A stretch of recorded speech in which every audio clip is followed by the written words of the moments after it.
तो स्वागत है आप सभी का हमारे YouTube चैनल माता नारी देवी विद्यापीठ पर।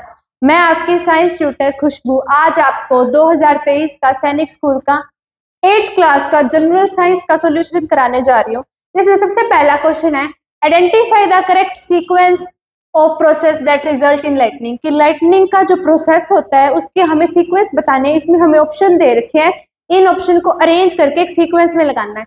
सबसे पहला दे रखा है, magnitude of accumulated charge becomes large. कि जो मैग्नीट्यूड है चार्ज का उसके अंदर इंक्रीजमेंट आ जाना और लार्ज हो जाना।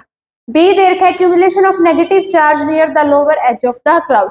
क्लाउड का जो लोअर एज है उसके ऊपर नेगेटिव चार्ज का क्या हो जाना, एक्यूमुलेशन हो जाना, यानी इसका इंक्रीमेंटल हो जाना, इंक्रीजमेंट हो जाना। सी दे रखा है, air become conductor of charge. कि जो एयर है उस चार्जेस है जो नेगेटिव और पॉजिटिव चार्जेस हैं उनके बीच का क्या बने, कंडक्टर बने। कंडक्टर कौन से होते हैं, जो कि इलेक्ट्रिसिटी या करंट को, हीट को पास करवाते हैं कोई भी ऑब्जेक्ट में से। Accumulation of positive charge near the upper edge of the cloud. Cloud का जो अपर एज है उसके ऊपर जो पॉजिटिव चार्ज है उसका एक्यूमुलेशन हो जाना। ई दे रखा है कि negative and positive charge meet producing streaks of bright light and sound called as lightning. कि जो नेगेटिव और पॉजिटिव चार्ज है जब आपस में मीट करेंगे तो क्या प्रोड्यूस करेंगे, लाइट प्रोड्यूस करेंगे और साउंड प्रोड्यूस करेंगे, जिसे हम क्या बोलते हैं, लाइटनिंग। तो अब अरेंज करते हैं। सबसे पहले आएगा D, accumulation of positive charge near the upper edge of cloud. फिर आएगा B, accumulation of negative charge near the lower edge of the cloud. फिर आएगा A, magnitude of accumulating charge becomes large. उनके जो चार्ज है उसका incremental हो जाना। फिर आएगा C, air become conductor of charges. उन चार्जेस का क्या बनेगा, एयर कंडक्टर बनेगा। और लास्ट में आएगा ई, कि negative and positive charge meet producing streaks of bright light and sound called as lightning. तो D, B, A, C, E, कौन सा ऑप्शन है, सी ऑप्शन।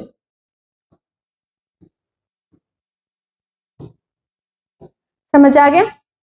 अब आगे देखते हैं। आगे हमें क्वेश्चन दे रखा है, calorific value of fuel is expressed. Calorific value of a fuel is expressed in the unit of. कि कैलोरीफिक वैल्यू है कोई भी फ्यूल को जब हम बर्न करते हैं तो उसकी जो कैलोरीफिक वैल्यू वो कैसे एक्सप्रेस होती है, उसकी यूनिट क्या होती है, तो उसकी यूनिट होती है किलो जूल पर किलोग्राम। कौन सा ऑप्शन है, सी। कैलोरीफिक वैल्यू वो होती है कि जिसमें 1 किलोग्राम ऑफ फ्यूल में कितनी अमाउंट ऑफ हीट या एनर्जी प्रोड्यूस हो रही है। एनर्जी और हीट की यूनिट क्या होती है, किलो जूल। तो किलो जूल पर किलोग्राम, ये क्या हमारी कैलोरीफिक वैल्यू है।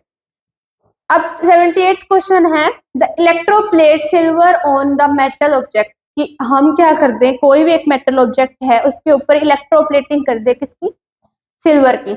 What will you choose as cathode, anode and electrolyte. तो हम उसमें से कैथोड, एनोड और इलेक्ट्रोलाइट क्या चूज करें। मान लो एक बिकर है उसमें 2 रोड लगी है, एक है कैथोड और एक है एनोड। कैथोड वाली साइड नेगेटिव टर्मिनल है बैटरी का और एनोड वाली साइड पॉजिटिव। तो यहाँ पे हमने सॉल्यूशन लिया। अब उसमें क्या बोल रहा है कि मेटल ऑब्जेक्ट के ऊपर इलेक्ट्रोप्लेटिंग हो रही है। तो कैथोड पे अगर मेटल ऑब्जेक्ट होगा तो इलेक्ट्रोप्लेटिंग किसकी होगी, कैथोड पे डिपोजिशन होगी सिल्वर की। तो इसका मतलब कैथोड पे हम क्या लेंगे, मेटल ऑब्जेक्ट, और एनोड पे हम लेंगे सिल्वर बार या सिल्वर। बच गया क्या। अब इलेक्ट्रोलाइट तो उसी के लेंगे जिसके आयंस छूटेंगे और वो कैथोड पे जाके डिपोजिशन हो जाएगा। तो इलेक्ट्रोलाइट किसके लेंगे हम, सिल्वर के लेंगे, सिल्वर साल्ट के। तो इसमें से कैथोड पे क्या लेंगे हम, सॉरी सॉल्यूशन किसका लेंगे, सिल्वर साल्ट। तो कैथोड पे मेटल ऑब्जेक्ट, एनोड पे सिल्वर बार और इलेक्ट्रोलाइट हम किसका लेंगे, सिल्वर साल्ट का। तो इसका जो सी ऑप्शन है वो क्या है, करेक्ट है।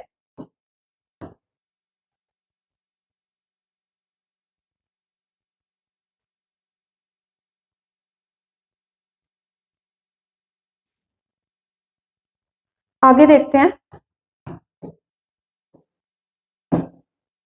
79th क्वेश्चन है। इसमें क्या बोल रहा है, Rashi was unable to hold the greasy tumbler of milk in her hand it would be because कि राशि है उसके पास एक टम्बलर है जिसके अंदर उसने मिल्क डाल रखा है, लेकिन वो उस टम्बलर को, टम्बलर मतलब कि कोई बिकर है या कोई भी एक आप बोल सकते हैं यूटेंसिल्स बोल सकते हो, जिसको उसने ले रखा है, उसके अंदर उसने मिल्क डाल रखा है, लेकिन वो उससे क्या नहीं कर पा रही, उसको होल्ड नहीं कर पा रही। किस वजह से नहीं कर पा रही? क्योंकि वो ग्रीसी है। ग्रीसी का मतलब उस पर ग्रीस लगा हुआ है। तो अब वो क्यों नहीं कर पा रही? देखो, ग्रीसिंग का काम क्या होता है? सब जो सरफेस है कोई भी सब्सटेंस का, उसको क्या कर देना? स्मूथ कर देना। तो अब स्मूथ किस किस में दे रखा है? Greasing has made surface smooth A और greasing has made the surface smooth C. ये ए और सी ऑप्शन है, ये तो कट ही जाएंगे क्योंकि ग्रीसिंग रफ तो करता ही नहीं है सरफेस को। बाद में बात आती है फ्रिक्शन की। फ्रिक्शन या तो इंक्रीज होगा या डिक्रीज होगा। तो फ्रिक्शन कब, अगर हम उसको होल्ड कब नहीं कर पाएंगे? जब क्या होगा? उसका फ्रिक्शन कम होगा। अगर फ्रिक्शन ज्यादा होता है तो हम इसको इजीली होल्ड कर पाते, लेकिन वो अब उसको होल्ड क्यों नहीं कर पा रही? क्योंकि उसके जो हैंड है और उस सरफेस है जो टम्बलर का, उन दोनों के बीच में जो फ्रिक्शन लग रहा है, फ्रिक्शन फोर्स लग रहा है, वो क्या है? कम है। इस वजह से वो क्या नहीं कर पा रही? उसे होल्ड नहीं कर पा रही। तो इसका सी ऑप्शन है वो करेक्ट है। अब दे रखा है हमें 80th क्वेश्चन। 80th क्वेश्चन की बात करें तो इसमें हमें बोला है कंबाइन इज अ मशीन, कि कंबाइन एक मशीन है। कंबाइन जो हम अपनी लैंग्वेज में सुनते हैं कंपेन जिसे बोलते हैं, कंबाइन एक मशीन है। Identify from the flowing which is use. Combine का यूज क्या है? कंबाइन का यूज क्या होता है? हार्वेस्टिंग और थ्रेशिंग का। हार्वेस्टिंग मतलब कि उस फसल को काटना, और थ्रेशिंग यानी उसमें से जो फोडर है वो अलग निकाल लेना और ग्रेन्स है वो अलग निकाल लेना। तो हार्वेस्टिंग और थ्रेशिंग का काम किसका होता है? कंबाइन का। तो इसका ए ऑप्शन है वो करेक्ट है। 81 क्वेश्चन देखते हैं। Tadpole develops into an adult frog by the process of. एक टेडपोल से फ्रॉग के अंदर डेवलप होने के प्रोसेस को हम क्या बोलते हैं? उसको क्या बोलते हैं? मेटामॉर्फिज।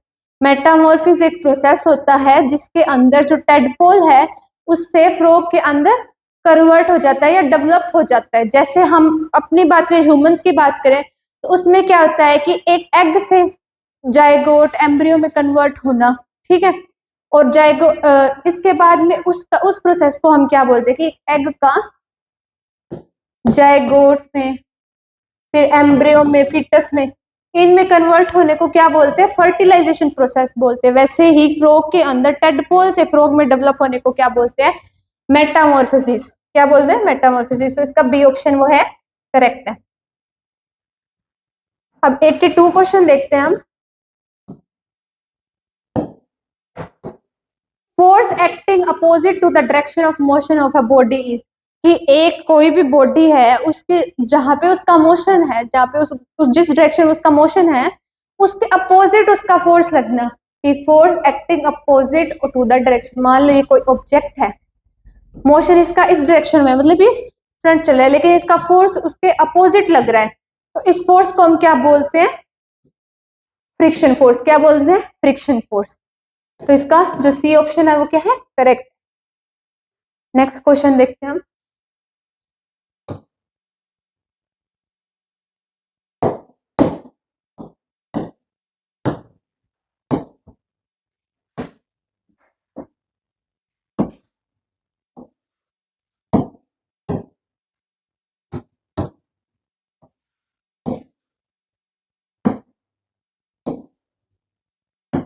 एट्टी थ्री क्वेश्चन है। Human ear are sensory organ that help to hear sound. कि ह्यूमन ईयर है वो एक सेंसरी ऑर्गन है जो किस में हेल्प करता है? साउंड को हियर करने में यानी सुनने में। तो it's outer portion can be seen, और उसका आउटर पोर्शन हमें दिखाई देता है। फिर दे रखा है the rest of the delegate year is buried deep inside the skull. जो बाकी पार्ट बच गया वो हमारे स्कल के डीप इनसाइड में होता है। Identify the correct sequence from outer ear to inner ear. अब आउटर ईयर से इनर ईयर तक के सीक्वेंस को हमें बताना है। तो सबसे पहले जो आउटर साइड में हमें ईयर का पार्ट दिखाई देता है उसे हम क्या बोलते हैं? पीना। क्या बोलते हैं? पीना। तो सबसे पहले सी आ गया। फिर उसके बाद में दिखाई देता है हमें ईयर ट्यूब। क्या दिखाई देता है? Year tube. तो जो पीना का काम क्या है? कि जितनी भी साउंड सुनी है वो कलेक्ट करना। ईयर ट्यूब का काम क्या है? उसको आगे पहुंचाना। किसके पास? ईयर ड्रम के पास। ईयर ड्रम क्या होती है? एक मेम्ब्रेन होती है जो कि सेपरेट करती है आउटर ईयर और इनर ईयर को, और साथ में क्या करती है, जब साउंड उस ईयर ड्रम पे आके टकराती है तो हमें वो साउंड अच्छे से सुनाई देती है, इसकी वजह से हमें हियर हो पाता है। तो फिर आ गया बी। उसके बाद में आता है इनर ईयर, ये तो हो गया आउटर पार्ट। अब फिर बीच में ईयर ड्रम आ गया, फिर आ गया इनर ईयर। फिर उसके बाद में आता है ऑडिटरी नर्व्स। ऑडिटरी नर्व्स क्या होती है, आगे जाके जो नर्व्स होती हैं जो हमारे डायरेक्ट ब्रेन से स्कल से कनेक्टेड होती है, उसे हम क्या बोलते हैं, ऑडिटरी नर्व्स।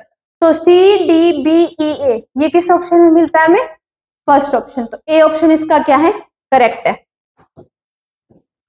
आगे हमें क्या करना है, हमें कुछ अलग अलग इंस्ट्रूमेंट्स और अलग अलग नाम दे रखे हैं, उनको हमें क्या करना है, सही तरह से मैच करना है। तो सबसे पहले दे रखा है ब्रेली। ब्रेली क्या है, एक लैंग्वेज है। लैंग्वेज वो होती है जिसमें मान लो कि कोई भी पर्सन है वो ब्लाइंड है, या उसे ब्लाइंडनेस है, अच्छे से उसे दिखाई नहीं देता, उससे सुनाई नहीं देता, ऐसे लोगों के लिए क्या होती है, ब्रेली लैंग्वेज का यूज किया जाता है। एक पैटर्न होता है जिसे टच करके, या मतलब कि अगर कोई बंदा ब्लाइंड है, उसे नहीं दिखाई दे रहा है, तो उस लैंग्वेज का यूज किया जाता है ताकि वो टच करके उन अल्फाबेट्स को या जो भी लेटर्स उनमें लिखे हुए हैं उनको समझ पाए। तो ब्रेली किस लिए यूज होती है, resources for visually challenged person, जो ब्लाइंड होते हैं उनके लिए जो रिसोर्सेज यूज होते हैं उनके लिए। क्लाइडोस्कोप्स क्या होते हैं कि consisting more than one mirrors, भाई बहुत सारे मिरर्स हैं, उनके अंदर जो लाइट है वो रिफ्लेक्ट हो रही है और हमें कलरफुल इमेजेस दिखाई दे रही है, वो क्या होता है, क्लाइडोस्कोप होता है। कि beautiful pattern are form because of multiple reflection. Multiple reflection तब भी होंगे कि बहुत सारे मिरर लगे हुए हैं, वो मिरर क्या करेंगे, रिफ्लेक्ट करेंगे लाइट को, तभी। डिस्पर्जन किस काम के लिए आता है, डिस्पर्जन होता है कि एक प्रिज्म है, उसमें से व्हाइट लाइट पास हो रही है, वो व्हाइट लाइट पास होते होते 7 कलर में आ जाती है, 7 कलर में क्या हो जाती है, रिफ्लेक्ट हो जाती है, उसे हम क्या बोलते हैं, स्कैटर हो जाती है, विबग्योर। क्या बोलते हैं, विबग्योर। विबग्योर पैटर्न बना लेती है, विबग्योर यानी अलग कलर से, जैसे वी से वॉयलेट, आई से इंडिगो, बी से ब्लैक, ग्रीन, येलो, ऑरेंज और रेड। ठीक है।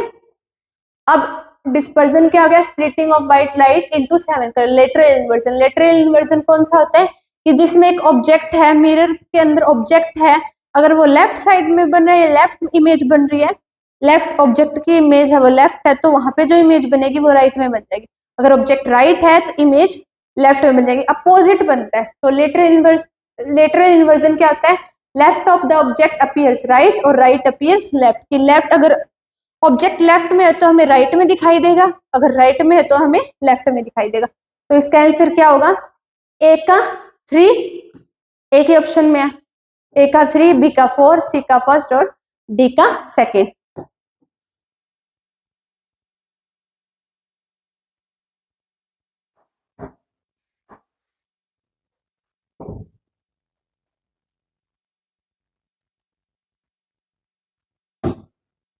आगे हमें क्वेश्चन दे रखा है 85 कि which of the following statement is incorrect for CNG. CNG gas है, उसके लिए इनकरेक्ट स्टेटमेंट कौन सी है, सीएनजी का मतलब कंप्रेस्ड नेचुरल गैसेस, उसके इनकरेक्ट स्टेटमेंट बताने। इसमें 4 ऑप्शन दे रखे हैं, इसमें से कोई एक इनकरेक्ट है।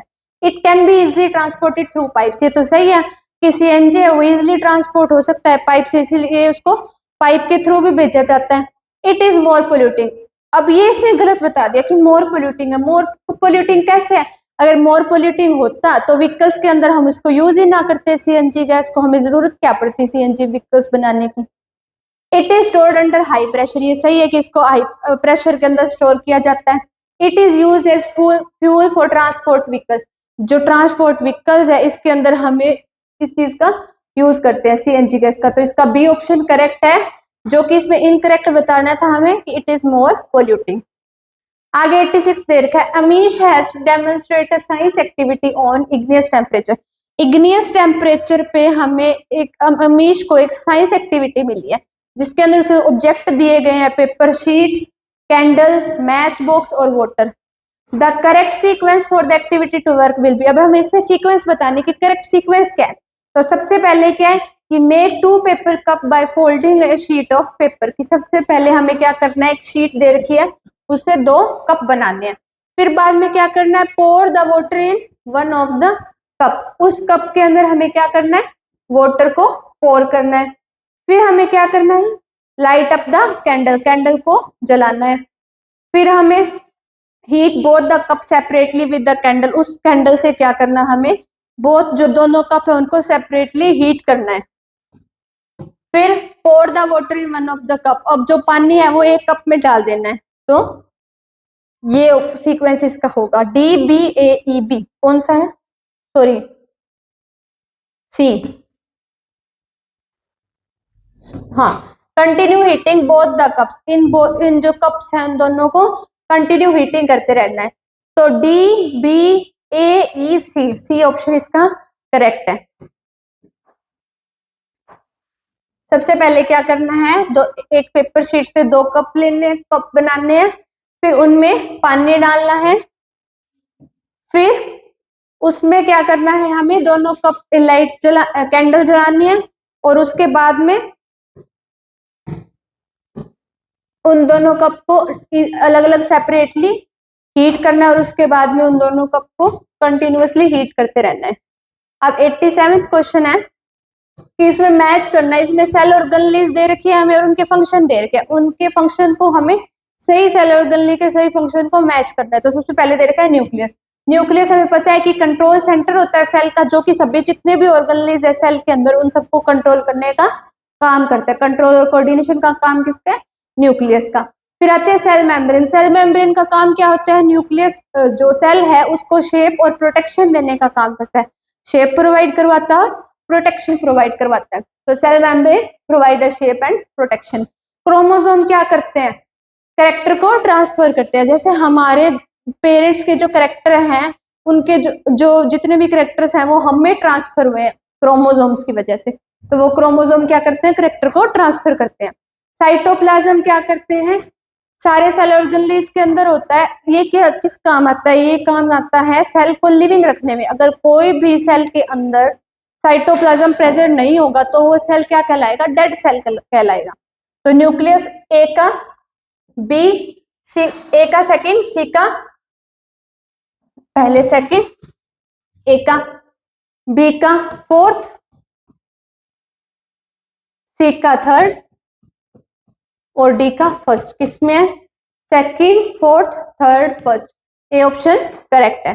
और वैसे भी अगर एलिमिनेट करके देखो तो एलिमिनेशन मेथड से पता चल रहा है, अगर एक न्यूक्लियस का सेकंड है ए का, तो सेकंड तो सिर्फ एक में ही दे रखा है, बाकी सारों में तो अलग अलग ऑप्शन है। तो इससे भी क्या कर सकते हो आप, एलिमिनेशन मेथड से भी इन क्वेश्चंस को सोल्व कर सकते हो। अगर तुम्हें सभी फंक्शन, सभी जो ऑर्गेनलीज इसमें दे रखे हैं उनके फंक्शन नहीं पता है, एक आधे का भी पता है, तो तुम ऑप्शन एलिमिनेट करके भी देख सकते हो। आगे 88 क्वेश्चन है,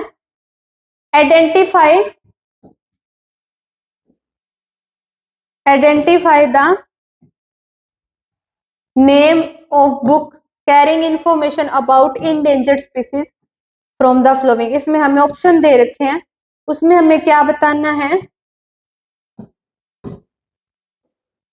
उस बुक का नाम बताना है जिसमें क्या हो रहा है कि इंडेंजर्ड जो जितनी भी स्पीसीज है उनके डाटा कहाँ लिखे जाते हैं। 88 क्वेश्चन में हमें देखना है कि ऐसे इंडेंजर्ड स्पीसीज जो कि अभी लुप्त होने वाले हैं या लुप्त हो चुके हैं उनको क्या करते हैं, इस बुक के अंदर रिकॉर्ड करके रखते हैं। तो उस बुक का नाम है रेड डाटा बुक। तो A option is correct.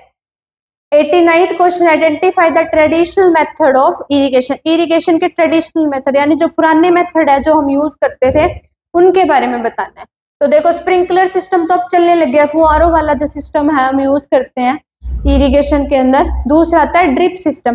Drip system यानी पाइपें लगा रखी है और उनमें से ड्रिप ड्रिप करके पानी, मतलब एक तरह से ड्रिपर की तरह पानी इरिगेशन के लिए यूज होता है। दूसरा में दे रखा है चेन पंप और लीवर सिस्टम। चेन पंप के रूप में और लीवर सिस्टम के रूप में जो यूज करते हैं, ये दोनों ही क्या है, ट्रेडिशनल मेथड है। तो बोथ ए एंड बी इसका क्या आ जाएगा, आंसर आ जाएगा।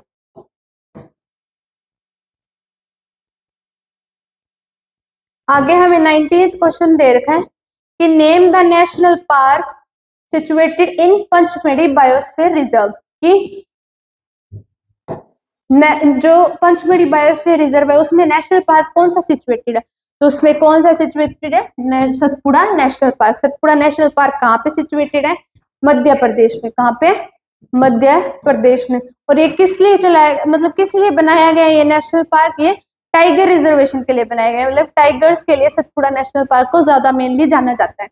91st क्वेश्चन दे रखा है, Ankush has just entered his adolescence years. He wishes to know what should be eaten to remain healthy. Which of the following set of food should he consume to remain fit and healthy? कि अंकुश है वो अभी अभी उसके adolescence as में आया है और वो सोच रहा है कि मुझे ऐसा क्या खाना चाहिए जिससे मैं हेल्दी रह सकूं, फिट रह सकूं। तो इसीलिए उसको कौन से फूड सजेस्ट करने चाहिए वो हम यहाँ देखेंगे ऑप्शन के अंदर। तो पहला ऑप्शन दे रखा है मिल्क, राइस, दाल, लीफी वेजिटेबल्स। ये चार हमें दे रखे हैं प्रोडक्ट्स की। सबसे पहला दे रखा है मिल्क, राइस, दाल, लीफी वेजिटेबल्स। ये सारे क्या हेल्दी है? बी दे रखा है हमें चिप्स, लीफी वेजिटेबल्स, मिल्क और बर्गर। अब चिप्स बोलो और बर्गर बोलो, ये सारे क्या है? फ्राइड स्नैक्स हैं। तो ये तो हेल्दी नहीं है हमारे लिए। अगर हम कंटिन्यूअसली इनका कंज्यूम करेंगे तो ये हमारे बॉडी को कहीं ना कहीं नुकसान पहुंचाएगा। सी दे रखा है मिल्क, दाल, लीफी वेजिटेबल्स और फ्राइड स्नैक्स। ये भी यहाँ से कैंसिल हो गया क्योंकि इसमें फ्राइड स्नैक्स आ गए। और डी ऑप्शन दे रखा है दाल, राइस, बर्गर, चिप्स। अब इसमें भी क्या है कि ये भी इसमें बर्गर और चिप्स क्या है?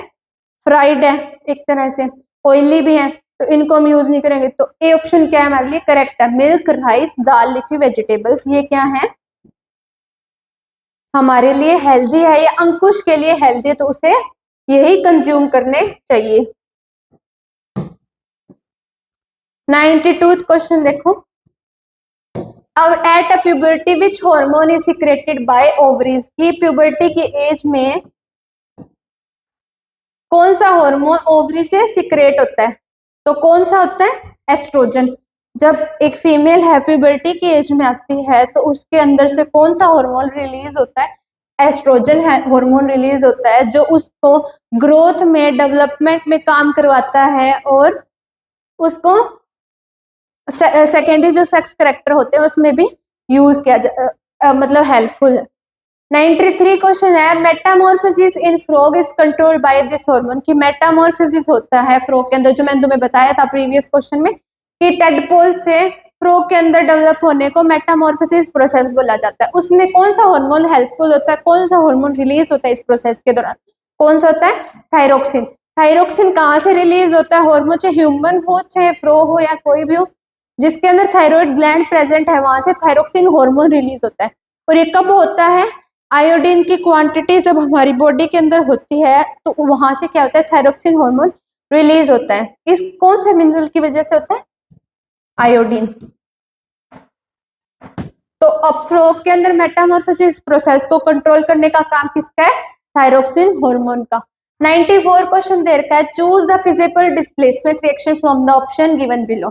कि डिस्प्लेसमेंट रिएक्शन का सबसे सुटेबल एग्जांपल कौन सा इसमें से बताना है। तो डिस्प्लेसमेंट रिएक्शन कौन सी होती है कि जो हाईली रिएक्टिव मेटल है या एलिमेंट मेटल ही ले लो, वो डिस्प्लेस कर रहा है लेस रिएक्टिव मेटल को। तो अब इसमें पहला ऑप्शन देखें, कॉपर सल्फेट सॉल्यूशन है, उसको जिंक ग्रेनुअल डिस्प्लेस करे। तो ऑब्वियस ही बात है कि जिंक है मोर रिएक्टिव है और कॉपर क्या है? लेस रिएक्टिव है, तो ये डिस्प्लेस कर देगा। जिंक क्या करेगा? कॉपर को डिस्प्लेस कर देगा। कि यहाँ पे हमें दे रखा है copper sulphate solution CuSO4 plus में जिंक दे रखा है, तो जिंक है CuSO4 को डिस्प्लेस करके जिंक सल्फेट सॉल्यूशन बना लेगा और कॉपर यहाँ पे डिस्प्लेस हो जाएगा। बी ऑप्शन देख लेते हैं। वैसे तो ऑप्शन इसका एक करेक्ट है, लेकिन मैं तुम्हें तीनों ऑप्शन और समझा देती हूँ जो दिए। आयरन सल्फेट यानी FeSO4 प्लस में कॉपर दे रखा है, तो आयरन है वो ज्यादा रिएक्टिव है कॉपर से, तो कॉपर उसे डिस्प्लेस नहीं कर पाएगा और ये रिएक्शन नहीं होगी। सी ऑप्शन दे रखा है जिंक सल्फेट प्लस में आयरन। आयरन है वो जिंक सल्फेट जिंक से ज्यादा रिएक्टिव नहीं है, जिंक ज्यादा रिएक्टिव है आयरन से, तो ये भी रिएक्शन पॉसिबल नहीं है। और जिंक तो कॉपर से वैसे ही रिएक्टिव ज्यादा है, तो वो भी रिएक्शन नहीं हो पाएगी। तो इसका ए ऑप्शन क्या है? करेक्ट है।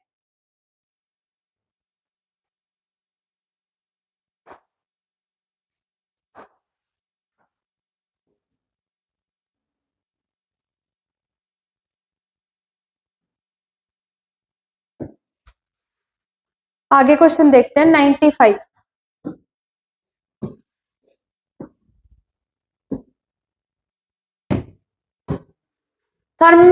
Plastic containers or boxes are mostly preferred to store the food item because these are कि जो प्लास्टिक है या बॉक्सेस है उनके अंदर हम क्या करते हैं, फूड आइटम को ज्यादा प्रेफर करते हैं स्टोर करना। क्यों करते हैं? क्योंकि प्लास्टिक और जो बॉक्सेस है वो नॉन रिएक्टिव एलिमेंट्स है, वो फूड के साथ, जो फूड है उसके साथ इजीली रिएक्ट नहीं करेंगे और फूड को खराब होने से बचाएंगे।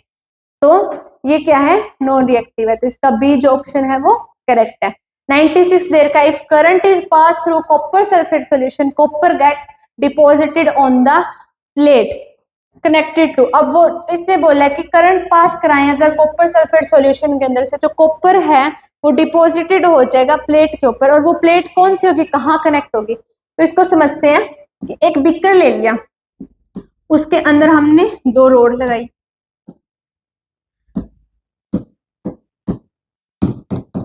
इधर तो थी कैथोड, इधर थी एनोड।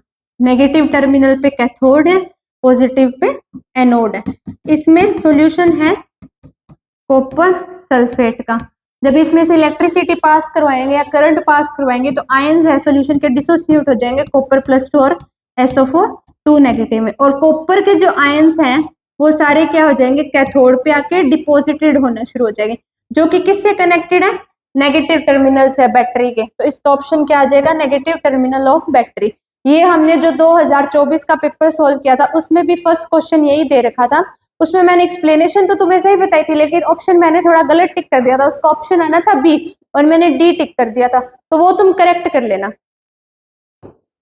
अब 97 क्वेश्चन है कि इसरो स्टैंड्स फॉर, कि इसरो है उसकी फुल फॉर्म क्या है। तो इसरो की फुल फॉर्म क्या है, तो सबको पता है कि इंडियन स्पेस रिसर्च ऑर्गेनाइजेशन। क्या है, इंडियन स्पेस रिसर्च ऑर्गेनाइजेशन। कौन से ऑप्शन में है ये, ए और बी में तो नहीं है, कौन सा ऑप्शन आएगा इसका, option number C. 98th question देखते हैं, identify which note is not a water pollutant from the following, कि इन जो ऑप्शन दे रखे हैं इनमें से कौन सा वाटर पोल्यूटेंट नहीं है। तो सीवेज, सीवेज तो ऑब्वियस सी बात, अगर सीवेज का बोलोगे तो उसमें तो गंदा पानी आता है, अगर उसको पानी में भी छोड़ोगे साफ पानी में तो पानी को गंदा कर देगा, तो सीवेज तो वाटर पोल्यूटेंट है, तो ये तो ऑप्शन गलत हो गया। फर्टिलाइजर, फर्टिलाइजर अगर पानी में डालते तो फर्टिलाइजर भी वाटर को पोल्यूटेंट करने का काम ही करता है, तो सी भी गलत है। डी देखते हैं, वीडीसाइड्स। वीडीसाइड्स कौन से होते हैं, जो मतलब एक्स्ट्रा ग्रासेस उग जाते हैं खेतों के अंदर, उनको खत्म करने का काम जो पेस्टिसाइड्स करती है उनको बोलते हैं वीडीसाइड्स। तो वीडीसाइड्स भी हार्मफुल है, तो ये भी गलत हो गया। एल्गी, एल्गी क्या है, वाटर फ्रेंडली बोल सकते हो, फ्रेंड बोल सकते हो वाटर का। एल्गी क्या करती है, कोई भी नुकसान नहीं पहुंचाती, तो इसका आंसर क्या हो गया, एल्गी। 99th क्वेश्चन देखते हैं, which of the gases is responsible for global warming. Global warming के लिए कौन सी गैसेस रिस्पॉन्सिबल है। ग्लोबल वार्मिंग का मतलब क्या होता है कि एटमॉस्फेयर के अंदर टेम्परेचर का राइज अप हो जाना, उसे हम क्या बोलते हैं, ग्लोबल वार्मिंग। इसका ऑप्शन ए करेक्ट आएगा, क्योंकि कार्बन डाइऑक्साइड, मीथेन और वाटर वेपर तीनों ही क्या है, ग्लोबल वार्मिंग के लिए रिस्पॉन्सिबल है। देखो मीथेन होती है CH4 गैस, जिसे नेचुरल गैस भी बोल सकते हैं, जो हमारे घर में खाद वगैरह, गोबर वगैरह होते हैं, उनको बर्न करने के बाद जो गैस निकलती है उसमें से रिलीज होती है, उसे हम बोलते हैं मीथेन गैस। ये भी हमारे टेम्परेचर, एटमोस्फेयर के अंदर टेम्परेचर का राइज अप करने का काम करती है। 100 क्वेश्चन, आज का लास्ट क्वेश्चन है, द ब्रेड और idli dough becomes fluffy because of, कि जो ब्रेड है या इडली का जो डो बनाते हैं वो फ्लफी क्यों हो जाता है, किस कारण होता है, क्योंकि उसके अंदर हम फर्मेंटेड यीस्ट का यूज करते हैं। जो डो हम इडली और इसके लिए बनाते हैं उसमें हम फर्मेंटेड यीस्ट का यूज करते हैं, और यीस्ट का काम क्या होता है, डो को फ्लफी करने का, तो स्मूथ बनाने का काम इसका होता है। तो ऑप्शन सी इसका करेक्ट होगा, growth of yeast cells. Cell और जो यीस्ट के सेल उनको ग्रोथ करने का काम है, तो इसका सी ऑप्शन करेक्ट है। आज के लिए इतना ही, आगे नेक्स्ट वीडियो में हम देखेंगे 2022 का सॉल्यूशन। Thank you.